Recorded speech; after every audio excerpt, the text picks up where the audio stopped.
Good afternoon, and welcome to another one of our kind of how-to videos for students in the MA program in Liberal Studies about navigating the Liberal Studies program and the CUNY Graduate Center. I'm Professor Elizabeth McCauley. I'm the EO of the MA program in Liberal Studies, or the MALS program as we call it. And today, what I'd like to do is talk to you a little bit about choosing whether or not you want to do a thesis or a capstone and which one might be right for you. And I'm going to talk about the information we have on our website and where you can look for examples. All right, so I'm going to share my screen. I look forward. Okay, so let's just do this. All right, let's share your screen. Okay, perfect.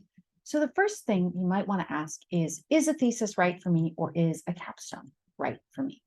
Well, part of it is helpful to understand what those two parts look like and which one you might want to opt for. So the first thing is a thesis is a long format paper. It's a 50 to 60 page paper that is now the current limit, excluding the appendices, bibliography, and front material. If you are a student who really likes to write, if you're a student who envisions a larger project or may want to go on and do further studies, perhaps pursuing a doctorate or writing a book, this might be a really good format for you. You may have a couple of seminar papers that you've written there that are connected, and you want to develop them into a larger piece of writing. In that case, I think a thesis can be a great option for you, and many of our students opt for this.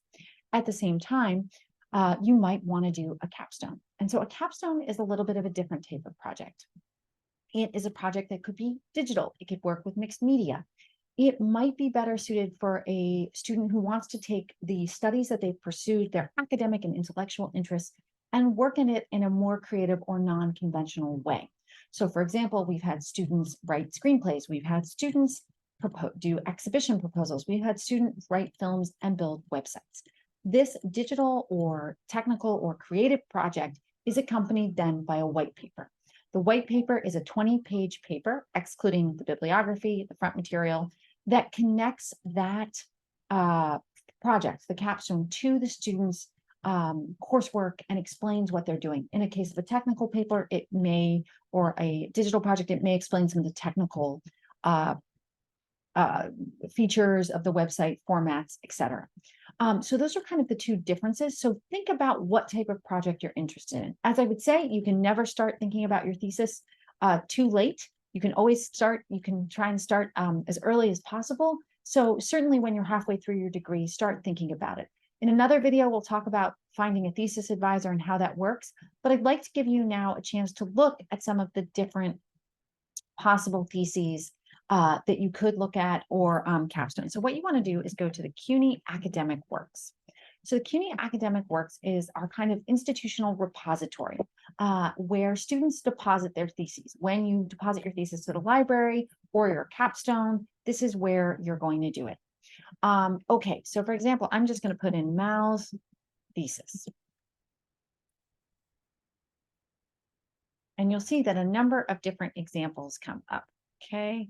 All right. I am going to look at, let's find here. Okay. So for example, here is a good example. So we have Sato, who just completed her MA degree, and she wrote a long format paper about Armenian artists and modernity. You can see that right now this is embargoed because she's probably going to develop this into her doctoral thesis. But here's a good example of where you could go and look. Now, another student would be, if we wanted to look, MALS thesis, Upper Manhattan.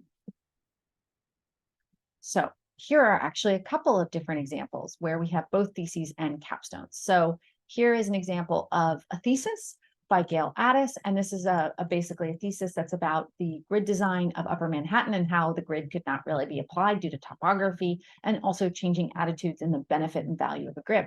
So all you have to do here is click, and it will open right up, and you can see here is a thesis. You can see that it was submitted in 2019.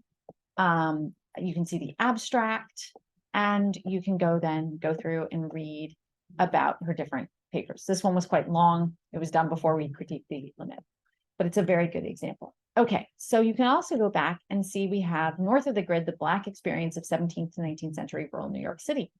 And in fact, this is a capstone. So what you could do here is you can go down and click on here and visit the website. or you can also download the white paper. So you can start to take a look at the different types of things that students have done. Now, another example of a capstone, for example, was a podcast that Sean did, which is called Go Off: Geography and the Labor of Off and Off Broadway. And you can actually go down, read the abstract, listen to a podcast. So what I'd like to kind of convey to all of you who are hopefully watching this video and finding it helpful, stop my screen share. The thing that you can do is really, it's very broad. You have the opportunity to either write a more traditional paper the way you would like to, working with an advisor, or you can do something different, potentially that appeals to your creative interests, or that allows you to do something that you could use in a portfolio for work, in your capstone. So what I would encourage you to do is start thinking about this early, think about your capstone and your thesis, and check back here for more videos that will help you to learn about maybe picking a thesis advisor and how do you deposit your thesis or capstone to the Graduate Center's website. So with that, have a great afternoon, and I look forward to seeing you on campus soon. Bye.